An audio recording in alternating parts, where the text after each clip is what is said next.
Opening day. Hell yeah. Opening day, Major League Baseball. Always the best day of the year. Really is. I'm in first place. 0-0. You have to wear a suit. You have to wear a tie. You go to the ballpark. You go early. I always loved opening at home. I loved opening on the road. It didn't matter. I just wanted to start. You're so tired of spring training. You're so tired of games not mattering. You want it to count. You want that edge. I've not lost that edge since my last opening day in 2017. But I did get to thinking, do you ever do this? What were you doing 10 years ago today? There's so much excitement about the new rule changes. People are writing right now that this could be it. People will look back at 2023 and say this was the year that baseball changed forever. This was the year that hitters started hitting for singles and doubles and everybody's stealing bases. Game times are going to plummet. Get ready. I was telling Coca before the show, hey, what was I doing back in 2013? 10 years ago today was a tough opening day. We had just opened the new ballpark in 2012, Marlins Park, had a terrible season, traded everybody to the Blue Jays, fired Ozzie Guillen, brought in Mike Redmond. It was his first day managing, and we were going to play the Nationals, who were supposed to be good that year. We had a decent team left, but clearly not what we had expected or hoped for. And we're going Ricky, I'll never forget this. We're going Ricky Nolasco against Steven Strasburg in Washington. 10 years ago, opening day, 2013. We're sitting there. Bryce Harper's not a Philly yet. He's still on the Nationals. Home run. Bryce Harper is not a Philly yet. He's on the Nationals. Home run. 2-0. We could not score off Steven Strasburg. Can you imagine what happened in his sort of arc? Strasburg was building toward the 2019 World Series championship, becomes a free agent, signs, and then is never heard from again. Ricky Nolasco pitched a gem for us opening day, and we lost 2-0. The Marlins did to the Nationals. And guess what the time of game was?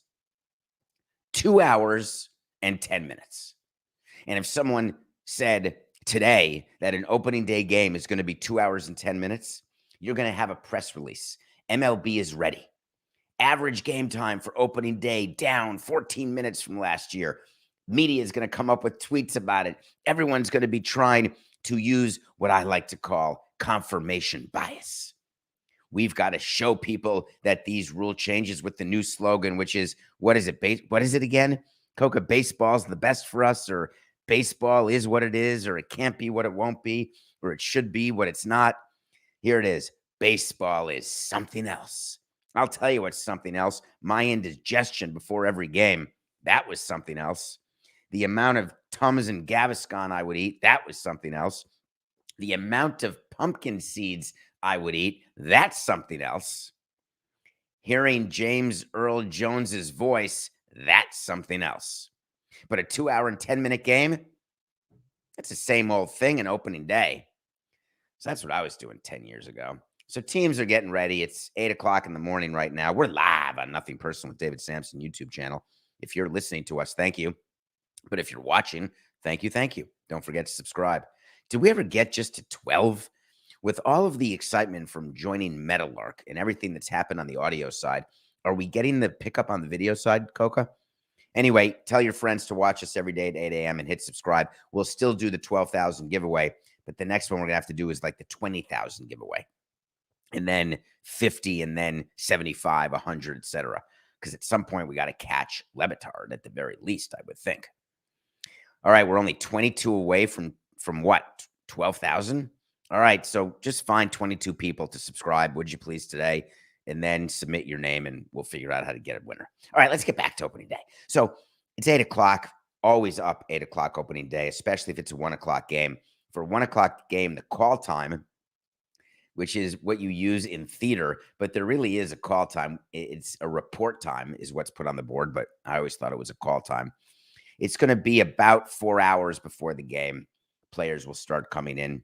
9 a.m. they'll be there. Staff will be there by 8 o'clock at the latest for a 1 o'clock game, because you're opening your gates at 11, 2 hours before the game. So you've got to be ready. go to your ballpark, you do one final walk around, you go to the clubhouse, you look around, make sure everything's perfect and pristine. You sit with the manager, you sit with the owner, you go over the list of VIP guests, you look at where tickets are sold, where they're not sold. You're doing the business of the president, but inside, you're just all, this is for a home opener. You're so ready for the chance that something good could happen. Just the chance. And if you're the Yankees this year, it's really no different. The Yankees are opening at home against the San Francisco Giants. It's actually the first game of the year will be the Yankees. There's two first games. There's Braves, Nats, and there is Yankees, Giants. I wonder if the Nats fans are thinking, 10 years ago, we beat the Marlins 2-0 with Strasburg. Now we've got Patrick Corbin going, and the guy can't even get Samson out. And we're going against Max Fried. Now, Max Fried may not be as good as Tim Hudson, but maybe he is. Tim Hudson was the pitcher 10 years ago. So the Yankees will start at 1 o'clock, and as they embark on their season, getting out of the gates, I've talked to you about how much it matters. Do you think the players are examining their season predictions, their over-under totals? The players are aware of the following during the course of a season, as are the executives. They are aware of each day's starting pitchers. They are aware of whether they are favorites or not on a particular day. Before the season starts, they are aware of their own team total, and they're also aware of their playoff odds. That is true prior to a season. Then, as the season starts, you get into April, you get into May, you get into June. They start focusing less on what the over-under total was. They can't remember what it was. They start realizing, are they having a good year? Are they not having a good year? Is the team overperforming, underperforming?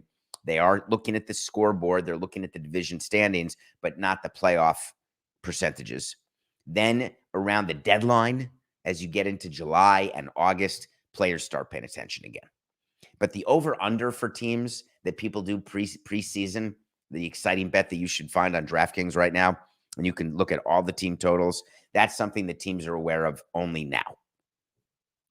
I can't remember a team total for the Marlins or the Expos over my 18 years. I can't remember one of them.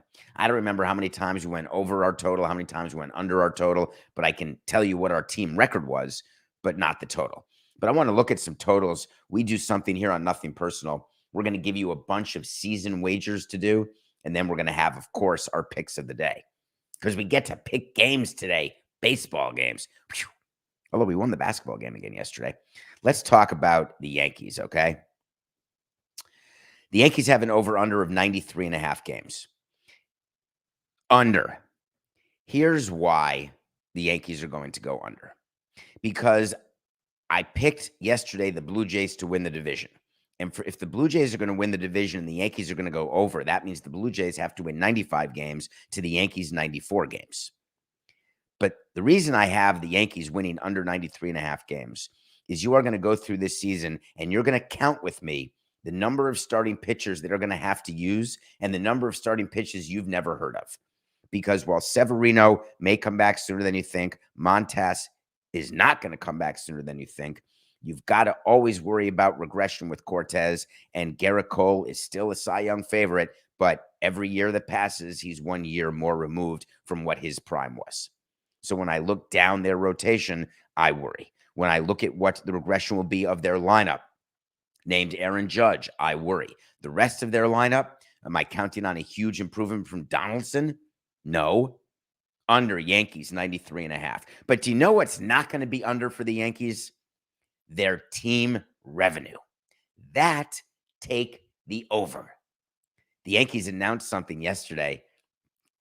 I hope that you paid attention to this. On the hour that I do with John Skipper, that's going to turn into an official show here in about a month and a half called The Sporting Class. But we're going to have a show every couple weeks where we have been in the Levitard feed talking about sports business. And on this show, Nothing Personal, you've learned about the bankruptcy of the regional sports networks. You've learned about all of the issues that will result from that and the really decreased revenue that teams are going to see. But I've never talked to you about the Yankees because the Yes Network is their network. They own a percentage of the Yes Network. That's the network they started. They don't own 100% of it. The Yankees get paid a rights fee from the Yes Network, but they also get a distribution as being an owner of the Yes Network from Yes's profitability. That is a network that is not solely devoted to the New York Yankees. There is an entire issue surrounding baseball about streaming rights. Streaming rights mean that if you don't have a authenticating account, a cable account, people call it cord cutting. You can look at it differently. When you sign in to look at a Yankee game on your device, in order to see it, you have to have an account with the following 8 companies, 8 cable companies, all of whom then authenticate you as a cable user, therefore allowing you to stream Yankee games. What the Yankees announced yesterday, and this is a landmark announcement, and make sure it doesn't get swept under the rug. The Yankees are now offering you the ability to stream their games without having to authenticate with a cable company. How great is that? For all of the cord cutters, we are here for you. But it'll cost you $24.99 a month. But if you do it right now, you can get it for $19.99 a month. Hip, hip, hooray. And if you sign up for the whole year, you get a discount. And you'd say to yourself, but the Yankees don't play for a whole year. Yeah, but they got the Nets. They have the Liberty. They'll have games throughout the year. It'll all work out great for you. Don't you worry. Here's a question I have for you, the consumer. When you add up your cable bill, plus what you pay for certain apps and certain streaming services, then you get rid of cable and you do Hulu Live or YouTube Live or whatever you do to get your live channels. Then you add up what you do separately on a per month basis. It's $5.99 for this bundle or $8.99 for that service. You are spending less money if you bifurcate, and just keep track of this. It's easy to do. Take out your cable and put in everything else, add it up, your monthly charge will be less. Here's the small problem. The only people who are going to pay $24.99 to watch the Yankees are, wait for it, Yankee fans. Those same fans who have cut their cords already are also the fans who would have spent $224 a year to get all the teams. That's called the Direct TV or the Extra Innings package. Or you go on MLB.com and you get every out-of-network game. But the point is now you get in-network games for $24.99 through the Yes Network streaming app only. You can watch your Yankee games. Are you going to keep paying for that if the Yankees are bad? Would you pay that for a team who you don't like in your market in order to get out of blackouts? If your answer to that question is no, you are the reason why Major League Baseball is trying to get all the rights in-house so then they can distribute all of the games of all of the teams digitally and eliminate all blackouts and then let you pay for what you want, but share revenue because more of you are going to buy the Yankees app than would buy the Kansas City Royals streaming service app. Can we agree with that? And teams who are out of the race earlier, people are going to stop paying that monthly premium. It all makes sense for what consumers do. If you don't have the content to offer, we are not giving you the money. It's why all these content providers, Netflix, are coming out with new movies every other day. Amazon, original series, Apple TV, what makes it worth it? It can't just be Ted Lasso. It can't just be Shrinking, though I would pay my monthly bill. I got a year's worth just for those two alone, but they're always doing more new original content. It's why when you're in the content business, ding, ding, ding, cha-ching, cha-ching. Everybody needs content. And if you're good content, you can negotiate with a bunch of different companies and make some money. So this Yes Network streaming service announcement is a little right into the eye of Major League Baseball because baseball would like to get the streaming rights back from the Yankees. And the Yankees said, we're getting ahead of you. We're starting the streaming service and we're making it so you can cut your cord. Give me your money. Cross town, Steve Cohen is saying, damn it. I should have given $3 billion for the franchise and bought SNY.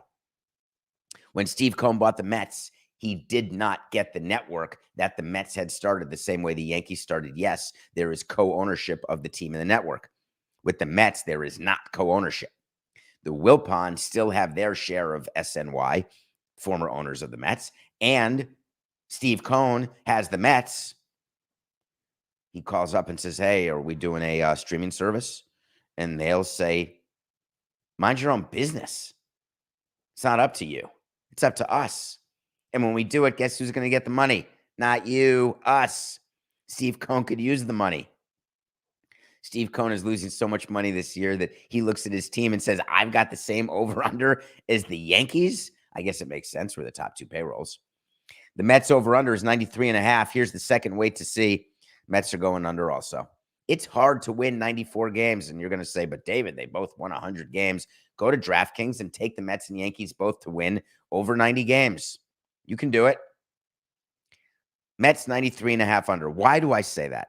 I am concerned about the number of starts of Scherzer and Verlander, and I'm concerned about the depth below. Don't forget, they made a signing this offseason that I loved. Remember Jose Quintana? He's out. Having no closer, harder than you think. David Robertson will not be able to hold down the closer's job all season long. They're going to have to make it work with maybe Ottavino or maybe someone who they don't even have yet.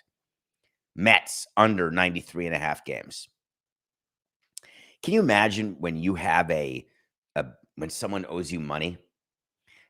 Go with me down a little mental rabbit hole. When someone owes you like $20 or $25, is there a limit over which you think about it and under which you don't and just let it go? So a friend borrows time. Hey, can you buy me that? Can you lend me $5? I need toll money, or $5. I guess that's an old example. Give me $5. I want to buy a hot dog at a game. You sort of forget it. There's all these apps where you can Venmo each other or share money or split the bill and do all that stuff. But there's an amount of money where you're like, if it comes, it comes. If it doesn't, it doesn't. If your friend says, hey, I need to borrow rent money, give me $1,500, and you do it, you sort of think about, I'm going to want that back. We're going to actually have to talk about when that would come back. Let's give a day. I'm going to need that money by blank. Well, I'll pay you half now, half later, whatever the case is. That's the same with big business. Big businesses have accounts receivables.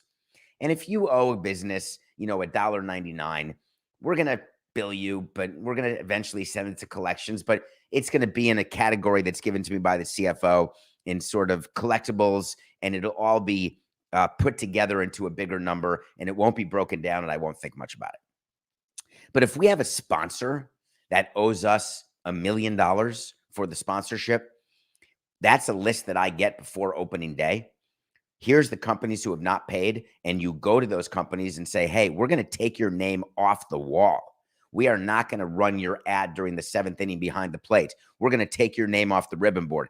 If you miss this payment that you owe us, because all sponsorship deals have all sponsorship deals that I did had payments right around opening day. As part of a step payment, you want to get paid when you have your expenses. And in baseball, the players are starting to get paid starting today. So now is when your expenses are an all-time high. So what you say is, you know what? I need to pay attention to that. You think the San Diego Padres are paying attention when they're owed, let's just give you a number of $20 million from their TV partner, and that money is owed at 11:59 p.m. the day before opening day, and it's company's bankrupt and they haven't paid yet? You think the Padres were paying attention? The Padres have been not just paying attention, they were negotiating with Diamond Sports, who declared bankruptcy, trying to figure out whether or not they're going to get the money, negotiating how much they can get, when they can get it, telling them, if you don't pay us, we are breaking the contract because you're in violation, and we are moving the rights to MLB. MLB sitting at the table all excited to get their first team as they start Operation Revenue Share, Operation Avoid Lockout in 2027, Operation Give It to Me. That's what MLB is trying to do. So you're sitting there negotiating, and all of a sudden they say, all right, check your account. You refresh it. And there it is. That's what happened last night, right before the deadline, like 5 or 6 hours. The Padres got their rights fee payment. And when you pay your bill, the other side has to fulfill the contract. So the Padres still have a deal with Bally's. Very, very stressful. Now they worry about the next payment because the way rights fees deals work is you get paid monthly. So every single month, there is going to be a question as to whether or not the Padres are going to get their money. So MLB has to be at the ready. It's like being a standby on Broadway. You're ready to play the part. You're all excited, waiting for the text message every day. Am I in? Am I out? And you have to be mentally ready. MLB has to be mentally ready for the possibility of taking over the broadcast of any one of Bally's teams at any point during the season. It's a tough place to be. The Padres over-under is the same as the Yankees and the Mets, 93.5 under. There is so much hype with the Padres. They have the biggest opportunity to screw it up. Tatis is suspended for the first 20 games.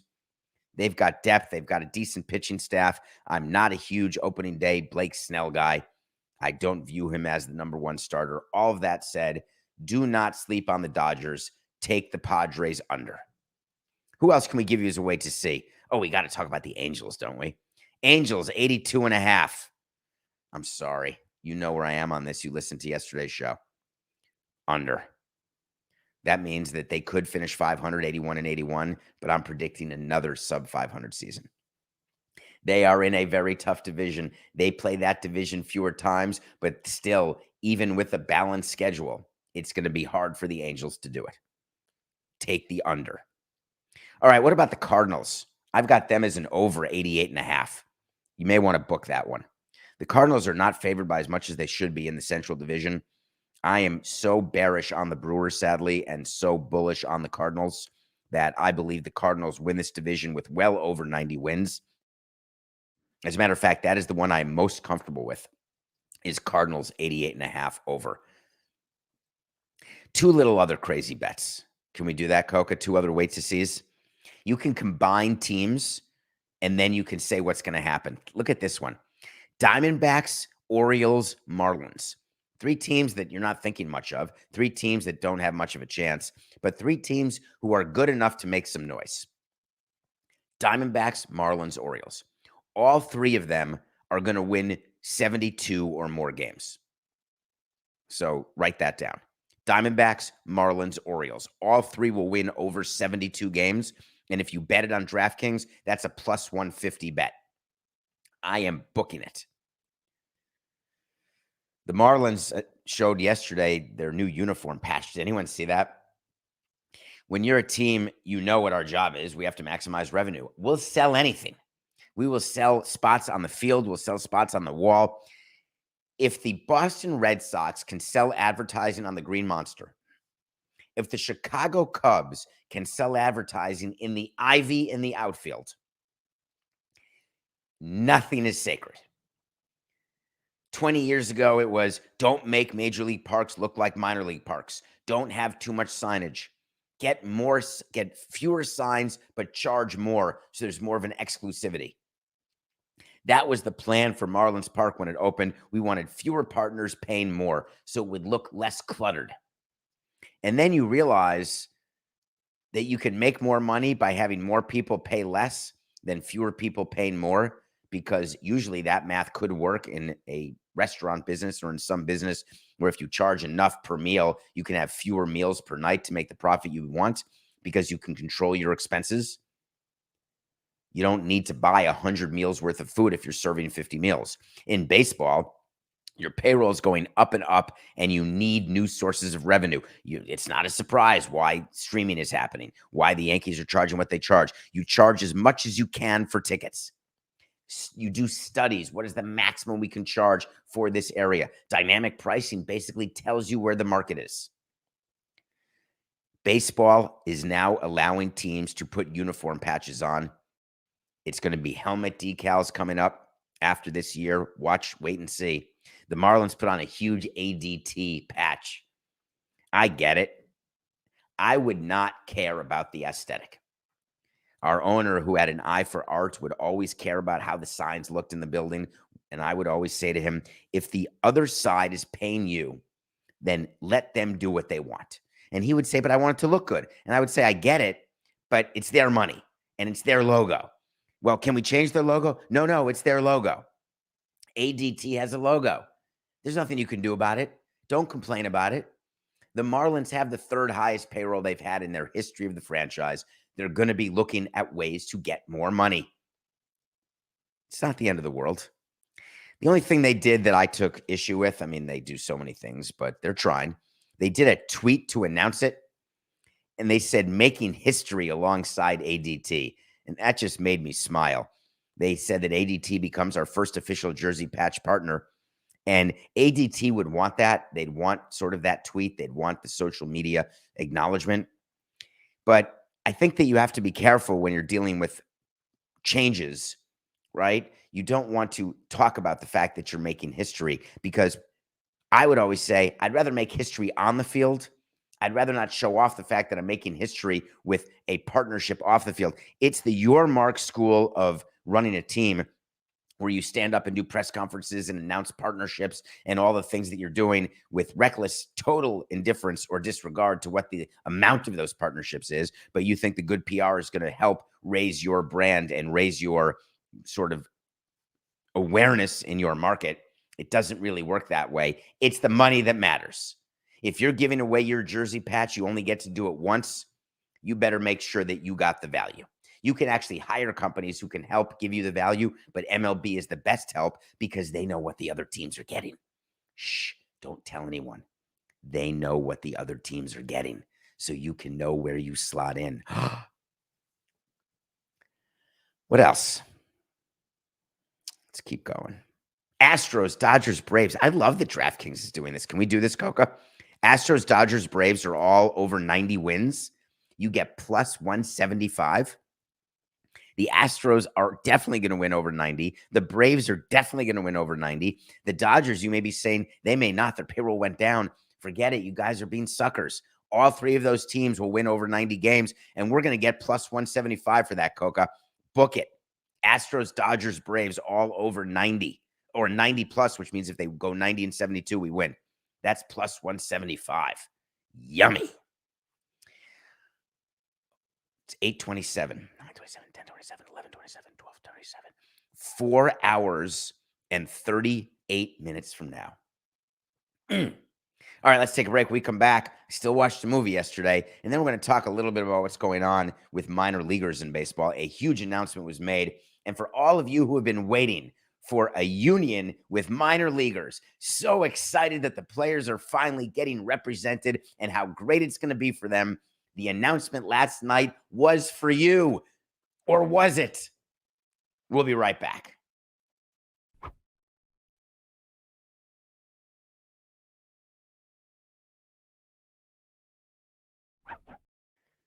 Welcome back to Nothing Personal. We're live, Nothing Personal with David Samson YouTube channel.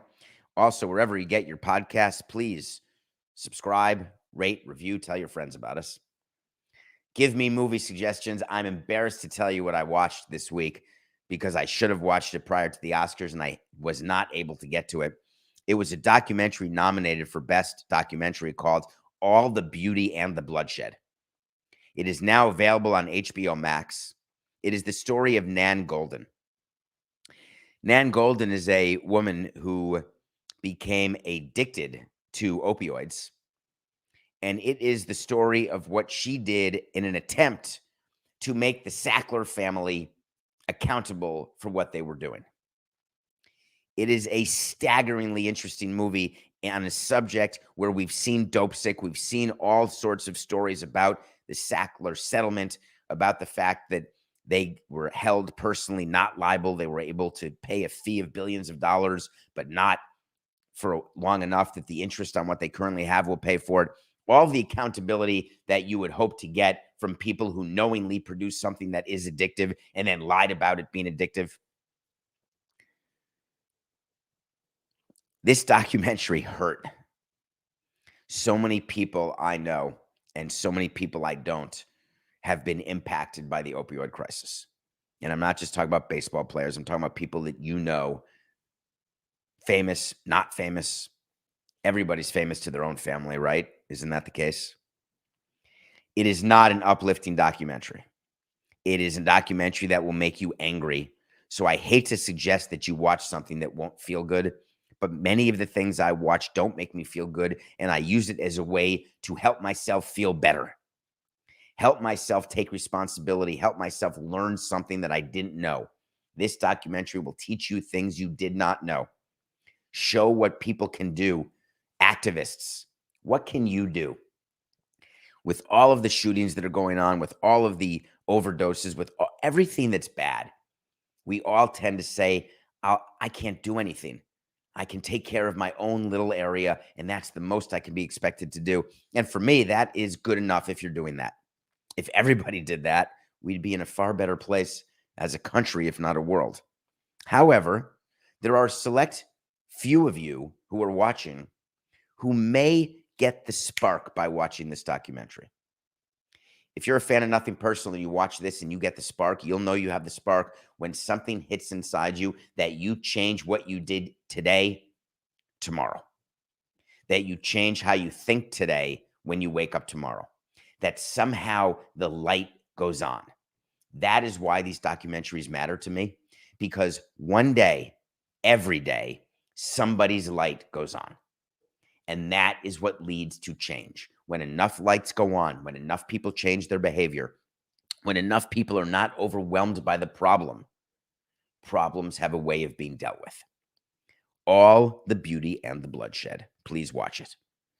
No, I'm not ranking it. We'll talk about that another day, what happened with me and Coke after the show. It was awesome. Good partnership. All right.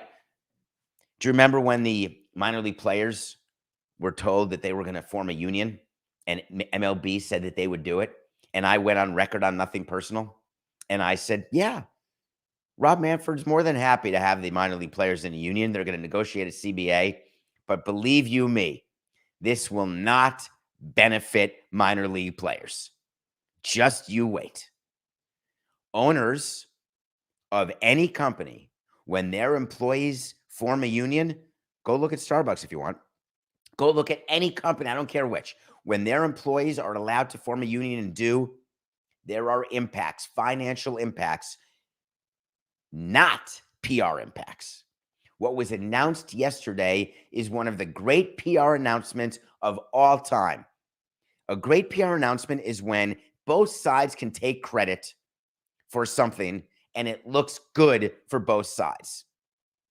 It was announced that minor leaguers, because of their newfound protection by Tony Clark and the rest of the union, they stuck it to the major league owners who had to agree, because they're unionized, to increase the pay. Wait for it.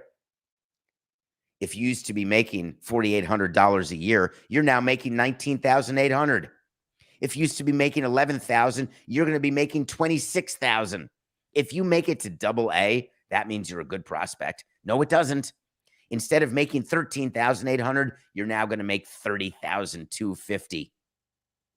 What about AAA?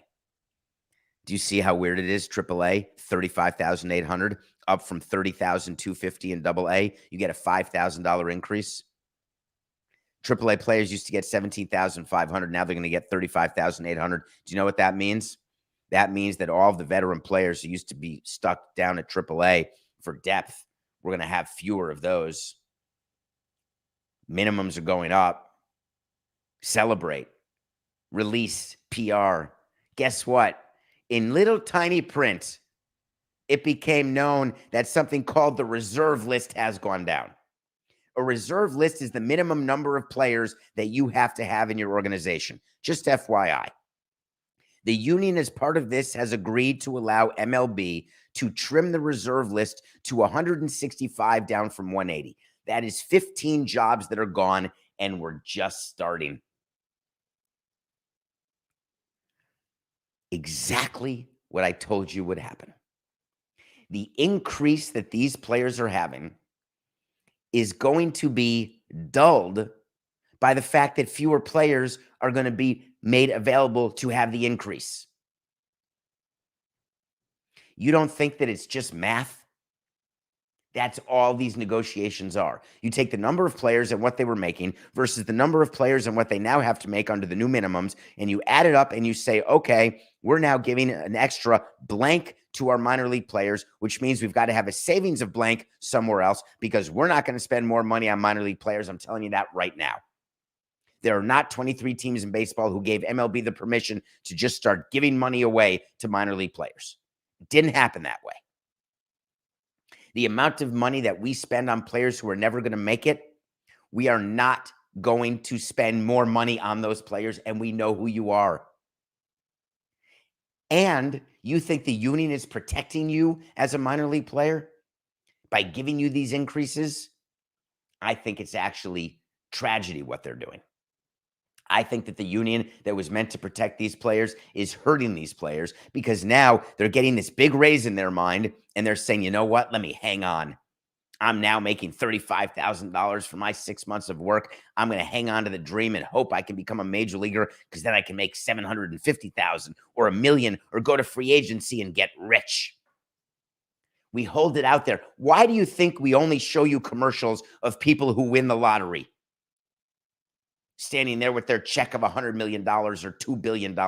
Where is the commercials of all the people who buy lottery tickets, who have no money, who do that instead of buying groceries? I'm just curious. Why aren't they part of an advertising plan? Because no one wants to see the underbelly. No one wants to see where things are financed or how they're financed. No one wants to see the story other than the movie To Leslie. No one wants to see the story of what happens to the people who are poor and stay poor, for the people whose dreams are never going to come true, but are lulled into this false sense of possibility.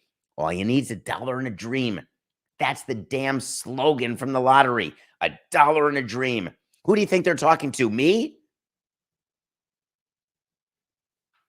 You? That's what baseball's doing here. That's what the union's doing here. $1 and a dream. But they count it as a victory. Both sides. We did it. We're protecting you. We're taking care of our minor league players. I'm not trying to yuck on the yum. I'm really not. I just want to give you behind the scenes view of what's really happening. Okay. NFL owners meetings. I got to talk about some stuff that happened yesterday. My God. I love owners meetings. Went to 4 a year, every year, for a lot of years. Amazing what goes on. You're in a room where there's very important stuff being discussed. What's more important than the main owners' meetings are all the side meetings that go on, all the little conversations at the bar before and after the meeting, or in committees, or by text. NFL owners' meetings end. No talk of the Roger Goodell extension. No talk of the Commanders sale. No idea whether the Commanders are being sold or not. No idea whether it's to Jeff Bezos, Mark Cuban. Is it to Mitchell Rales and Josh Harris and Magic Johnson? Is it to Tillman Fertitta? No one knows. The only thing that the NFL wants you to take away from its owners' meeting about the Commanders is, don't you worry. We are going to make public the investigation done by Mary Jo White of the firm Samson, Coca, and Nothing Personal. I guess we can now add, right? It's Samson, Coca, and Levitard and Tory. Can we do that? I guess we could add everybody in the shipping container as part of this investigative firm. Coca, we can now hire them all, and we can all do this. But Roger Goodell wanted you to know, don't worry. Unlike last time where we didn't have anything in writing, what a bunch of horse hockey. We can't release it. We have no idea. It was never written. Okay. GMAB. But this time, there's another investigation, and you can bet your bippy that we're going to release it, because if this one shows that Daniel Snyder was stealing money from you, you fellow owners, we're going to have the result in writing, and then we're going to get the votes to kick him out, and he knows it, so he's going to have to choose one of these buyers so he can sell the team and get out. It's like retiring before being fired, resigning before being fired. So that's pretty funny that that's what they announced. Jerry Jones must have really, really annoyed Roger Goodell by saying, hey, I've seen the report. That's pretty good. The other thing that came out is that Roger Goodell and his owners and the players have a problem. When you are making rule changes, you've got to get player buy-in. You simply have to. They want to have the ability for teams to play 2 Thursday night games. Why? Because then the Thursday night package becomes worth more money. So the NFL passed a rule yesterday that teams are able to play 2 Thursday nights. Except the players are pissed. Roger Goodell actually went public. When Patrick Mahomes did a shaking my head tweet, pissed off about the second Thursday game, knowing that he's going to be definitely a candidate as a Kansas City Royal to play 2 Thursday night games, 4, 6, 9. He is definitely a candidate as a Kansas City Chief to play 2 Thursday night games. Roger Goodell says, hey, listen, I don't think we're putting Amazon over our players. The data doesn't show a higher injury rate. And I hear from players that they love getting 10 days off after their game. True, getting 10 days off after a Thursday night game is amazing. False. Playing 4 days after your Sunday game is smart. All in all, you'd rather be 7-7-7-7. And I'm not talking about the race. I'm talking about the amount of rest you get in between. J.J. Watt put it perfectly. He said, if you want us to play on Sunday and then play on Thursday, you cannot tell me that you actually care about player safety. You can't care about our bodies. As it relates to flexing games, playing on Thursdays, it's going to be interesting to see. Amazon wants the flex. It was not voted on yet. In order to do something like that, you need to get 24 votes in football, much like you need to get 23 in baseball. That's a 3/4 majority, but there's 32 teams in football. So every vote to get rid of Snyder, to change some of these rules, it's got to be 24-8. In baseball, it's got to be 23-7. Football did not have the proper votes. They only had 22 votes to go flex. So there is no flex at the moment. There will be. It's going to be voted on again in May. I promise you that the NFL will get the votes. When we didn't have the votes for something, we would go politicking for the votes and start trading out favors to get the votes. We'll give you this if you give us the vote on that. Very, very normal. It goes on in Washington. It goes on your board of directors. It goes on in your business. It goes on everywhere. This level of trading, it may be the ugly underbelly of business, but it happens. And in sports leagues, it is no different. So that was something.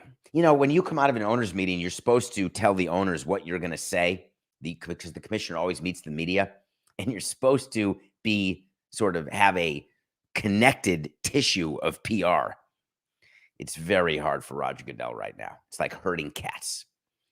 All right, nothing personal. Pick of the day. Did you see the Sixers beat the Mavericks by more than 4.5? Stick with me. We're 43-42. Again, I tell you, fade the Mavericks. They have a problem.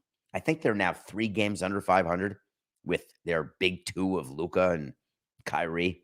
All right, we've got 4 baseball picks for you. It's opening day. Let's go crazy. Angels over the A's, minus 210. Ohtani. If you can name the starting pitcher for the Oakland A's, give yourself a pat on the back and say to yourself, maybe I should be reading a book. I'm not saying Muller's bad. I'm just saying minus 210 is a little light. Ohtani may only go 4 or 5 innings, so don't look for any over props in what he's doing, like with strikeouts, etc. But Angels over A's. We got the Guardians-Mariners late game tonight. I'm fascinated by this because the Mariners midseason acquisition, Luis Castillo, is now their opening day starter. The Guardians, who are in a tough division fight, the Mariners are not. They're not going to be able to come close to the Astros. But I'm getting plus money with Shane Bieber. If you can get plus 100 from Shane Bieber, you take it every day. Guardians over the Mariners. Let's talk about your Mets, Coca. The Mets are favored. How is that possible? The Mets are opening up in Miami in front of a crowd that will not be sold out, in front of Mets fans that will outnumber Marlins fans, which always made me angry. We would say to baseball, do not open us against the Mets, period, because then we're fighting against a visiting crowd, basically, on our home opener. We got to write out on our schedule preference what we wanted, I would always write, do not open against the Mets. Let me open against the Cardinals. Let me open against the Braves. I'll open up against anybody but the Mets. But the Marlins open against the Mets. You've got Scherzer over Alcantara. It's such a joke in South Florida. I would be so furious. There was something that I think Andy Slater tweeted on Twitter that the Hard Rock Casino Hotel, which is like a little FU from the Dolphins to the Marlins, by the way, and don't kid yourself. The Hard Rock held a rally for Mets fans who were down in Miami for the home opener of the Mets. So there was this whole big party just for Mets fans that got PR, and it gave me a stomach ache, and I'm not even the president of the team anymore. That's how furious I would be. And it used to be that I'd be fine. Just give me the ticket revenue and I'm good. I don't feel that way on opening day. Scherzer is favored over Sandy. Do you know why? Because the Marlins lineup is so bad. They are going to finish last in the league in runs scored. There are going to be changes made more in the front office. And you are going to see that whoever they brought in as their hitting coach, it didn't matter. Whatever they're doing doesn't matter. Mets over Marlins, Scherzer over Alcantara. You got to give minus 125 on the road in a home opener. Yikes, but do it. And the last pick of the day has the Diamondbacks over the Dodgers. The Diamondbacks are a team that people are sleeping on. Their opening day starter is Zach Gallen, the guy that the Marlins got from the Cardinals for Marcell Ozuna, along with Sandy Alcantara, and then move Zach Gallen to the Diamondbacks for Jazz Chisholm. Can you imagine getting Jazz Chisholm and Sandy Alcantara, the two biggest stars for the Marlins, all for Marcell Ozuna from an organization that's really good at making trades? That was not a good trade. Zach Gallen is a better pitcher than you know. He's an all-star caliber pitcher, and he's pitching against Julio Urias, making his first opening day start. Diamondbacks are plus 145. The Dodgers are good this year, but not as good, and the Diamondbacks are decent this year, not as bad as people are thinking. I like Gallen over Urias. Those are the picks. Angels over the A's, Guardians over the Mariners, Mets over the Marlins, D-backs over the Dodgers. 4 picks. It's opening day, baby. I could go live all the way through, but I'm going to record a Levitard show now. Let's keep going, Coca. All right. We'll be back tomorrow. Talk about opening day, all the cool things that happen, the flyovers that happen, see what went right, what went wrong, the stories behind the scenes that you're not reading about or hearing about. We'll talk about them tomorrow. It's just business. This is nothing personal.